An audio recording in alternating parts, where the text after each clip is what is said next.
राजा ना रानी, न नई न पुरानी, तेरी मेरी कहानी ऑन पॉइंट चैनल। नमस्कार, मैं हूं विक्रांत रिहानी और आज तेरी मेरी कहानी में है एक ज़बरदस्त महिला जो कैंसर सर्वाइवर है, जो बहुत पढ़ी लिखी हैं, बचपन से लेके आज तक जिनका एक ही सपना था, एक एम्पावर्ड एजुकेटेड वुमेन बनना, एक एजुकेशनिस्ट बनना और आगे हज़ारों लाखों बेटियों को एम्पावर करना। नमस्कार मैडम डॉक्टर सीमा अरोड़ा जी। नमस्कार जी। कैसे हैं आप मैम? बढ़िया, बहुत बढ़िया सर। मैम, सबसे पहले हमारे दर्शकों को बताइए, सीमा अरोड़ा कौन है? सीमा अरोड़ा किस परिवार से है? सीमा अरोड़ा कैसा बचपन बीता सीमा अरोड़ा का? मेरा परिवार बिजनेस फैमिली से मैं बिलोंग करती हूँ जी। मेरी फैमिली में किसी ने भी आज तक जॉब नहीं करी, बट मेरा एक सपना था कि मैं एजुकेशनिस्ट बनूं, मैं एक टीचर बनूं। शुरू से बचपन से ही 7th-6th स्टैंडर्ड से ही मेरा एक यही सपना था कि मैं टीचिंग लाइन में जाऊं। और आपको ये सुनकर बड़ा एक हैरानी होगी कि मैंने छुट्टियों में, गर्मी की छुट्टियों में छोटे छोटे बच्चों को अपने ओन पे करके उनको बिठा के उनको एज ए टीचर बन के उनको टीच करती थी। और मेरी यही एक गेम होती थी, जैसे बच्चों की होती है घर घर खेलती हैं लड़कियां। हाँ, छोटे छोटे बच्चे कोई ले आता है बर्तन लेके कुछ बनाना, चाय बनानी, और उन्हें, पर मेरा यही सपना था। हाँ, मैं टीचर खेलती। ओके, तो मैम आपके परिवार में कौन कौन था? मेरे फादर बहुत ज़्यादा बीइंग एजुकेशनिस्ट, बहुत ज़्यादा उस टाइम में बहुत कम लोग होते थे जिन्होंने इंजीनियरिंग की होती थी। वो रेलवे लाइन में एज ए इंजीनियर थे और उन्हीं की मैं हमेशा मोटिवेशन से ही मुझे था कि मैंने कुछ बनना है, कुछ पढ़ना है आगे। बाकी जो मेरी सिस्टर्स हैं, नो डाउट उन्होंने ग्रेजुएशन लेवल तक दोनों ने की है। छोटी सिस्टर ने बीएड भी करी, बट मेरा एक और था कि मैंने कॉलेज या स्कूल्स में टीच करना है। और आफ्टर ग्रेजुएशन मैंने पोस्ट ग्रेजुएशन की। पोस्ट ग्रेजुएशन करते करते ही मेरी मैरिज हो गई, बट वो मेरा जो एक अंदर से ज़ील जस्ट थी कि मैंने कुछ और आगे पढ़ना है। तो मैंने आफ्टर मैरिज मुझे जो फैमिली एटमॉस्फेयर मिला वो एज ए हाउस वाइफ था। मेरे फादर इन लॉ मतलब दे आर नॉट एग्री कि मैं आगे पढ़ूं, बट वो जो थी अंदर की मेरी, वो वैसे ही रह गई। जब मेरी मैरिज के बाद मैंने जब बच्चों को, मेरे 3 किड्स हैं, they are well settled now और दे आर एजुकेटेड। और उसके बाद जब 6-7 तक बेटा हुआ तो फिर मुझे एक आया कि मैंने कुछ बनना है, कुछ पढ़ना है। तो मैंने फिर जॉब स्टार्ट की। फिर मैं माफ़ी चाहूँगी, बीच में टोक रही हूँ।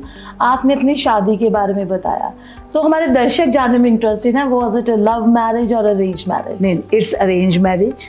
Arrange marriage. तो मुझे अपने पेरेंट्स के ऊपर पूरा विश्वास था, भरोसा था कि वो मेरे लिए बहुत अच्छा ही मेरा जीवन साथी, कंपेनियन चूज करें। तो आप पढ़ी लिखी थी, आपके फादर इंजीनियर थे, तो शादी से पहले आप अपने फ्यूचर हस्बैंड को मिली थी? नहीं, जैसे आम अरेंज मैरिज में होती है कि एक बार देख लिया और उसी टाइम यस कर दी। 1 मिनट, जब एक बार वो जो देखना होता है, आपने अच्छे से देखा था? नहीं, तब ऐसा सारी फैमिली मेंबर्स इकट्ठे होते हैं तो तब आंखें ऊंची करके भी नहीं, उल्टा मैं आपको वो इंसिडेंट बताती हूँ। मेरा छोटा ब्रदर साथ था, तो मैंने उसको बार बार कहा, मैंने कहा तू अच्छे से देख ले, मुझे बाद में बता। तो आपने अपने ब्रदर के फीडबैक और पापा के ट्रस्ट के ऊपर सादगी से शादी कर ली, जो बिल्कुल स्ट्रेंजर था आपके लिए। बिल्कुल ये, but I am very fortunate, my husband is very lovable and caring. Okay, तो दर्शकों देखिए, पहले आज से 25-30 साल पहले शादियां कुछ इस तरह से हुआ करती थी कि जो होने वाली बहू है वो यही नहीं देखती थी कि मेरे हस्बैंड देखने में भी कैसा है, अपने आसपास वालों को कहती थी कि तू अच्छे से देख ले। सो मैम, ये बहुत ही इंटरेस्टिंग आपने एपिसोड बताया। मैम, एक सवाल कि आपके फादर बहुत पढ़े लिखे थे, उन्होंने आपको हमेशा पुश किया, तो जिस घर में आप गई वहाँ पे जो आपके फादर थे, जो फादर इन लॉ थे मेरा भाव, वो कैसे थे? वो बहुत अच्छी नेचर के थे, बहुत ज़्यादा कोऑपरेटिव थे और फैमिली भी पढ़ी लिखी थी। बट उनका एक ये था कि अपनी डॉटर लॉज को आगे मतलब नहीं जॉब करने देनी, या आप दुपट्टा लेके उनके सामने जाओगे, हाँ, गेट के पास नहीं खड़े होगे। बट वैसे मतलब ये चीज़ें थोड़ा सा था, मुझे पहले लगा एडजस्ट करने में, बट वैसे वो नेचर के बहुत बहुत नाइस सपोर्टिव थे। सपोर्टिव थे। पर उन्होंने आफ्टर 10 इयर्स के बाद हमारा कुछ ऐसा इंसिडेंट हुआ फैमिली में मेरे ब्रदर इन लॉ की, उसके बाद वो इतनी चेंज हो गए। उन्होंने कहा कि अगर आप जॉब करना चाहते हो तो मैं आपके साथ हूँ। आपके फिर मेरी छोटी सिस्टर इन लॉ ने भी जॉब स्टार्ट की, गवर्नमेंट जॉब में है अभी भी वो एट प्रेजेंट, और फिर मैंने भी स्टार्ट करी। आप भी जॉब कर रहे हैं। तो मैम, आपकी फर्स्ट जॉब, आपके हस्बैंड ने कहा कि हाँ जी आप जॉब कीजिए? सीमा नहीं, जी। मैं ये नहीं कहूँगी कि उन्होंने वो कहा, वो उल्टा केयरिंग बहुत थे, पर कहते थे कि तू डबल ड्यूटी क्यों करेगी, तू इतना बर्डन क्यों लेगी। तो वो उनकी ज़्यादा टूरिंग प्रोफेशन था। Just minute ma'am, double duty? कौन सी डबल ड्यूटी? भी मतलब जॉब के बाद भी आके घर संभालना। Okay, that way around. मतलब वो मेरा इस वे से मेरे को मतलब मना करते थे जॉब ना करने के लिए। और वैसे उनका एज सच कोई वो नहीं था कि डिक्टेटरशिप के कारण नहीं, एज पर वो नहीं है कि मेल एंड फीमेल डोमिनेंस। वो बस आराम चाहते थे आप? हाँ, वो थोड़ा ये कहते थे कि कोई इतनी खास जरूरत नहीं है। और पर मेरा एक पैशन था कि मैंने जॉब करनी। आपने बताया कि जब आपकी शादी हुई तो आप एमए के एग्जाम्स दे चुकी थी, लेकिन मेरा रिजल्ट बाद में आया आफ्टर मैरिज। पास हो गई आप। मैम, एमफिल और आपने पीएचडी की, शादी के बाद आपने फर्दर स्टडीज की, तो वो थोड़ा सा हमें आप ब्रीफली बताएंगे कि वो जर्नी कैसे रहा, कैसे कर पाए, कैसे बैलेंस किया आपने? मेरी एक्चुअली इस फील्ड में मैं फिलॉसफी की लेक्चरर हूँ। इस फील्ड में मेरा अब एज सच, क्योंकि मेरा एक मोरल डाउन हो चुका था कि मैंने एमए बहुत पुरानी, बहुत पहले की हुई है। I am not UGC net qualified. तो जब बच्चे बड़े हुए, अच्छे स्कूल्स में पढ़ने लगे, तो जब बेटा 4th स्टैंडर्ड में था तो उसको कंप्यूटर्स वगैरह लगा। तो मुझे ये लगा कि अब कंप्यूटर्स की भी इसको ट्यूशन्स करनी पड़ेंगी, क्योंकि मुझे थोड़ा सा था कि मैं खुद ही बच्चों को करवाती थी। जी जी। फिर मैंने धीरे धीरे करके मैंने गवर्नमेंट पॉलिटेक्निक कॉलेज से कंप्यूटर डिप्लोमा किया, फ्रॉम आईटी कॉलेज से विद डिस्टिंक्शन। तो मुझे फील भी होता था, क्योंकि मेरे से छोटे छोटे, जैसे मेरी अपनी बेटी 11th में थी तब, तो मेरे जैसे ही बच्चे मेरे साथ पढ़ने आते थे। बट मैंने उस चीज़ को कहा कि नहीं, मैंने करना है। दर्शकों, ये दूसरी खास आज बात हमें पता चली कि बच्चों के उम्र के बच्चे साथ पढ़ रहे हैं। और मैडम जो हमारे आज के मेहमान हैं, डॉक्टर सीमा अरोड़ा जी, ये पॉलिटेक्निक कॉलेज में वहाँ डिप्लोमा कर रही थी कंप्यूटर का, यानी कि लर्निंग के लिए age is not a factor, right madam? मैं तो अभी भी यही सोचती हूँ कि I am still learner. Okay, तो मैम आपने कंप्यूटर सीखा तो उससे जुड़ा हुआ फिर कहीं कुछ फ़ायदा हुआ इस चीज़ का? हाँ, मुझे जैसे ही मैंने कंप्लीट किया, तो जहाँ से कंप्लीट किया था उन्हीं ने मुझे रेफ़र करके मुझे जॉब लगवा के दी गवर्नमेंट स्कूल में।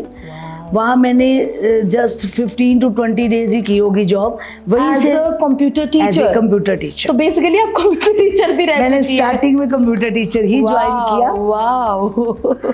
थोड़ी देर के बाद ही मुझे वहीं पर एक अपॉर्चुनिटी अवेल हुई। कहीं से पता चला कि फिलॉसफी की लेक्चरर की जॉब है। तो उनके प्रिंसिपल ने ये भी कहा मुझे कि आप बहुत ज़्यादा गलती कर रहे हैं, आप गवर्नमेंट स्कूल में हैं, आप थोड़ा सा करो, आपका काम भी हमें अच्छा लगा है, हम आपको और आगे अच्छी अपॉर्चुनिटीज़ देंगे, आपको रेगुलर करेंगे, आपका सेमी गवर्नमेंट में है स्कूल। बट मैंने उनका कुछ नहीं सुना। मीन आप सरकारी स्कूल में एक टीचर के तौर पे काम कर रही हैं, आपने वो छोड़ के कुछ नया एक्सप्लोर किया? कुछ नया। आपको डर नहीं क्योंकि लगा? मेरे मन नहीं, मैं कभी भी, मैं हमेशा गुड डीड्स में, एक्शंस में बिलीव करती हूँ, फ्रूट्स में मैं नहीं देखती। ओके। मेरा जब मैंने पीएचडी भी करी थी तब भी मेरा यही कंसेंट था, किसी ने मुझे एनकरेज नहीं किया। वो कह रहे कि क्या फ़ायदा, ये आउटडेटेड सब्जेक्ट है, इसका कोई बेनिफिट नहीं होगा। मैंने सोचा कि मैं आउटपुट नहीं देख रही, मेरा मन है कि मैंने पढ़ना है आगे, और वो मुझे फ्रूटफुल भी रहा बाद में। तो आपका फर्स्ट कॉलेज जहां आप पढ़ाने गई एज अ लेक्चरर, वो KMV कॉलेज जलंधर का, हाँ, इट्स अ रिनाउंड कॉलेज। वहाँ मुझे अपॉर्चुनिटी मिली एज ए एडहॉक टीचर की, लेक्चरर ओनली फॉर 2 लेक्चर्स। अच्छा।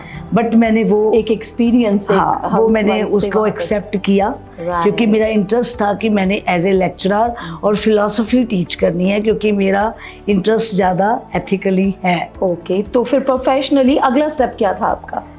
वहाँ मैंने 6 मंथ्स जॉब की। नेक्स्ट मुझे कमला नेहरू कॉलेज फगवाड़ा से रेगुलर टीचर की ऑफर आई, और वो ऑफर भी ऐसे है कि अपने आप ही, मैंने कोई अप्लाई नहीं किया था। देन वहाँ मैं सिलेक्ट हो गई। वहाँ मैंने 10 years टीच किया। ओके। उसके बाद वहीं पर मैंने MPhil और PhD करी, वहीं जॉब करते जॉब कर। मेरा अगला सवाल डॉक्टर सीमा अरोड़ा आपसे ये है कि अब आप जहाँ पे हैं तो करंटली आप क्या कर रही हैं, किस पोर्टफोलियो पे वर्क कर रही हैं? I am working as a principal from last 10 years and also taking the classes of students of philosophy subject because it's my interest. Okay ma'am, एक सवाल यहाँ बड़ा ज़रूरी आ जाता है कि मुझे ये जो पता चला कि आप वर्क कर रही थी एज अ प्रिंसिपल जब आपका कैंसर डिटेक्ट हुआ, सो ऐसा क्या हुआ कि आप डॉक्टर के पास चेक करवाने गई? बहुत ज़्यादा कुछ सीवियर प्रॉब्लम नहीं थी, माइनर प्रॉब्लम्स थी। मुझे सर्वाइकल से पेन शुरू हुई, सर्वाइकल की। मैंने फिजियोथेरेपिस्ट को भी दिखाया, फिजियोथेरेपी भी करवाई, इंजेक्शंस भी लिए, बट आफ्टर 10 to 15 डेज मुझे थोड़ा सा पेन अंडर आर्म्स में, मींस आपको पहले सर्वाइकल और फिर अंडर आर्म की तरफ, सर्वाइकल से मुझे आर्म्स में पेन जानी शुरू हो गई। ओके। तो फिर गायनी को दिखाया, गायनाकोलॉजिस्ट को, तो उन्होंने थोड़ा सा मुझे कहा कि आप एक बार मैमोग्राफी करवा लो, मुझे थोड़ा सा मैमोग्राफी लग रहा है। ठीक, तो जब डॉक्टर ने इतनी बात बोली तो आपका उस टाइम मेंटल स्टेट क्या थी? मैं आपको अगर क्लियर कट बताऊं तो मैंने इतना सीरियसली नहीं लिया उस चीज़ को। मैंने कहा कि मुझे तो कुछ ऐसा लग नहीं रहा, मेरी पहले भी सर्वाइकल्स हो जाती थी ड्यू टू कि मेरा कंप्यूटर वर्क ज़्यादा है, बट सर्वाइकल ही सोच रही थी। मैं गई तो बड़े आराम से थी डॉक्टर के पास, बट जब उन्होंने भी यही कहा कि मुझे लग रहा है बट मे बी चांसेस है कि नहीं भी हो सकता, फिर उन्होंने मुझे डीएमसी वगैरह रेफर किया। जब आपका मैम टेस्ट हुआ, मैमोग्राफी जो टेस्ट करते हैं हम कैंसर में, जब आपका ये उन्होंने ब्रेस्ट को स्क्रीन किया, टेस्ट किया, तो जो रिजल्ट था वो किसने रिसीव किया? वो मेरे हस्बैंड और मेरी बेटी ने रिसीव किया। आप कहाँ थी? मैं तब घर पर थी। तो मैम ये जो न्यूज़ थी ये आपको फ़ोन पे बताई गई या घर आके बताया? फ़ोन पर नहीं, घर पर आके बताया उन्होंने। तो आपका रिएक्शन क्या था? उन्होंने मुझे बहुत ज़्यादा रियलिटी नहीं पहले बताई। वो कहते कि वो चीज़ नहीं है जो हम सोच रहे थे, माइनर ऑपरेट है, तो कल हम लोगों ने 1-2 और टेस्ट करवाने लुधियाने डीएमसी जाना है, बट मैं समझ चुकी थी तब तक। ओके, तो was there any point of time जब आपको पता चला और डॉक्टर के पास जाना है कि आप बहुत रोए और आपको संभालने के लिए? हाँ, एकदम से जब मुझे पता चला तो मैं बहुत ज़्यादा शॉक्ड हो गई कि मेरे साथ ये क्या हो गया और कैसे हो गया, क्यों हो गया। बहुत तरह के रिएक्शंस थे और मैं पहले बहुत रोई, ऊंचा 15-20 मिनट। फिर मैंने अपने आप को थोड़ा संभाला। ओके। फिर मैंने, मेरी सिस्टर भी तब तक आ चुकी थी आपके पास। फिर मैंने उनके लिए खाना भी बाहर से सबसे लिए मंगवाया कि नहीं कोई बात नहीं, कल जाएंगे जो भी है। फिर मैंने अपने एक्सेप्ट कर लिया उस चीज़ को। ओके मैम, मैंने ऐसा देखा है, आम लोग हम देखते हैं कि जिनको भी कैंसर डिटेक्ट होता है उनके बाल सिर के काट दिए जाते हैं, बिल्कुल बाल निकाल दिए जाते हैं। तो आपकी भी लाइफ में ये मोमेंट आया? हाँ। आपके पहले बाल कितने लंबे थे? बहुत लंबे थे। कहाँ तक? नीज तक थी। नीज तक, कमर तक? वाओ। तो फिर जब मैम काटे तो आप बाहर गए या बाबर घर पे आए? नहीं, वो घर पर आए और मैंने काफ़ी टाइम लगा दिया इस चीज़ को एक्सेप्ट करने में, क्योंकि आफ्टर 2 कीमोस के बाद मैंने अपने बाल। आप रोई थी उस पे? हाँ, नहीं फील किया था बहुत, क्योंकि मैंने अपने आप को पहले प्रिपेयर कर लिया था। प्रिपेयर करने में मुझे 4-5 दिन लगे कि मतलब डेली वो कह रहे थे कि आज, मैंने कहा नहीं अभी नहीं। आप थोड़ा लटका रही थी? हाँ। आपको प्रिपेयर करती। मैम, हमारे जो दर्शक हैं, जो औरतें खास करके जो कैंसर पेशेंट्स हैं, जो इस समय इस चीज़ से जूझ रही हैं, तो जब उन्होंने बाल कटाने हैं, जो आपके मन में उस टाइम आपने भी वो सिचुएशन देखी, आप उन्हें कोई एडवाइस देना चाहेंगी यहाँ पे? मैं तो यही कहूँगी कि बिल्कुल भी इस चीज़ से ना डरें। कोई बात नहीं, होता है, मोरल डाउन होता है, डर भी लगता है, टेंशन्स भी होती हैं, दुख भी लगता है, पर जितना हम उसको सोचेंगे वो दुख और ज़्यादा बढ़ जाता है। क्योंकि मैंने ये फील किया है, 2-3 महीने मैंने अपने आप को बिल्कुल वो डाउन कर लिया था, पूरा मोरल की अब मुझे नहीं लगता कि मैं बच पाऊंगी। और मेरा ये एक्सपीरियंस रहा कि 2 कीमोज में मैं 15-15, 20-20 दिन हॉस्पिटल एडमिट रही। पर आफ्टर 2 कीमोस के बाद मैंने अपने माइंड को स्ट्रॉन्ग किया कि मैंने अब इसके बाद हॉस्पिटल नहीं आना, और वही चीज़ हुई जैसा आप सोचते हो, रिएक्शन बॉडी वैसे ही करती है, और उसके बाद मेरा ठीक रहा। फिर भी मैम, हमने जो कैंसर सर्वाइवर्स में देखे हैं, क्रिकेटर युवराज सिंह की केमो हुई और वो दिखाया कि कितना पेनफुल होता था उनके एक्सप्रेशंस। आप डायरेक्ट वो सब चीज़ें झेल चुकी हैं शरीर पे, तो केमो के सच में बहुत पेनफुल, तकलीफदायक होता है, नो डाउट पेनफुल नहीं होता, इसका बाद में रिएक्शन, बाद में इफेक्ट, साइड इफेक्ट्स बहुत होते हैं जो बॉडी बियर करना टफ हो जाता है। आजकल तो फिर काफ़ी मेडिसिन्स भी चल गई हैं उसको भी करने के लिए, बट हाँ, it's a tough process. Okay, तो मैम केमो करते वक्त जब आपके केमो हो रहा है तो आपके मन में आप किस चीज़ ने आपको सबसे ज़्यादा मोटिवेट किया, इंस्पायर किया कि I can go through this? मुझे जब भी ऐसी चीज़ होती थी तो मुझे अपनी फैमिली सबसे पहले नज़र आती थी, मेरे बच्चे, मेरे हस्बैंड, कि मैंने इनके लिए सर्वाइव करना है। मेरे को अपने से भी ज़्यादा उनकी टेंशन होती थी कि मैं इनको ज़्यादा ना दुख तकलीफ दूँ ताकि वो ज़्यादा हर्ट होंगे। ओके, कहीं पे लगा कि अब मैं गिव अप कर दूं? मैंने आपको बोला कि 2 मंथ्स जो था मेरे पहले, वो बहुत मेरे लिए टफ थे। मैंने काफ़ी अपने आप को मतलब कोशिश की कि ऊपर करूं, बट मेरी थोड़ी सी हेल्थ इश्यूज ज़्यादा बढ़ गए थे। बट उसके बाद मैंने सोचा मैंने गिव अप नहीं करना। आप जब शीशा देखती थी अपने आप को उस नए रूप में तो आप कैसा महसूस करती थी, क्या लगता मैंने था? बिल्कुल सोचना ही बंद कर दिया था इसके बारे में। अच्छा। और मैंने फील भी नहीं किया। मैंने कहा ये टाइम है, ये निकल जाएगा। मैं तो दिन गिनना शुरू हो गई थी कि आफ्टर 6 मंथ्स के बाद मेरा सब कुछ नॉर्मल होगा, और आप देखो मैं बिल्कुल नॉर्मल हूँ। तो मैम मैं बिल्कुल इसमें नॉर्मल लाइफ लीड कर रही हूँ। आपके कपड़ों पहनने का लिबास तो वो कुछ तरीका कुछ चेंज हुआ उसमें? नो, बिल्कुल कोई फर्क नहीं पड़ा। मैं अपने पूरे शौक, अपना जैसी ड्रेसिंग सेंस मेरी पहले थी मैंने वैसे ही रखी। सो जब सर्जरी हुई, एक शरीर का एक इम्पॉर्टेंट अंग, मदरहुड, वुमेनहुड से जुड़ी हुई चीज़, फेमिनिज्म को फेमिनिटी को डिस्क्राइब करने वाली चीज़, डॉक्टर्स एक ब्रेस्ट को स्लाइस ऑफ कर रहा है, तो वो पल आपके लिए कैसा था? क्या आपने खुद को जब देखा होगा कुछ? वो टफ था पल थोड़ी देर के लिए, पर मैंने उसके बारे में सोचे ही नहीं। मैंने कहा कि नहीं, बच्चों के लिए जीना है, बच्चों के लिए सर्वाइव करना है, तो कोई बात नहीं, ये बॉडी का पार्ट है। अगर वो खराब हो चुका है तो और कोई है ही नहीं है ऑप्शन, तो मुझे वो करना ही पड़ेगा। Brave, so very. मैं अभी तक भी उस चीज़ के बारे में नहीं सोचती। बहुत ब्रेव है मैम, और मैं उम्मीद करती हूँ कि हमारे जितने भी व्यूअर्स हैं वो इस चीज़ से सीखेंगे कि लाइफ इंपॉर्टेंट है, परिवार इंपॉर्टेंट है, बच्चे, माँ बाप, रिस्पॉन्सिबिलिटी इंपॉर्टेंट है। अगर एक शरीर का ऑर्गन खराब हो गया, उसे निकालना पड़ रहा है, तो हिम्मत रखें, जिंदगी बाकी है। मैम एक सवाल, आप हमारे जो कैंसर सर्वाइवर्स हैं, एक स्टेटमेंट उनके लिए, और जो उनका परिवार है, एक सेंटेंस उनके लिए मैसेज। मैं तो यही कहूँगी कि नेवर गिव अप। लाइफ में इतनी सिचुएशंस आती हैं, इस सिचुएशंस को भी से भी निकलना चाहिए। बिल्कुल लाइफ नॉर्मल है, बिल्कुल कुछ नहीं होता। 6-7 मंथ्स की बात है।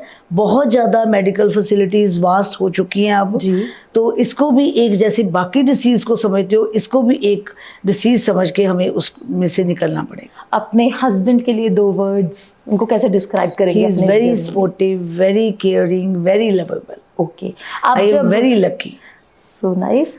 मैम जब आप अपने वर्क प्लेस पे वापस आई तो आपके लोगों ने, आपकी टीम ने आपको कैसे रिसीव किया? मुझे बहुत अच्छा वेलकम ग्रीट किया उन्होंने।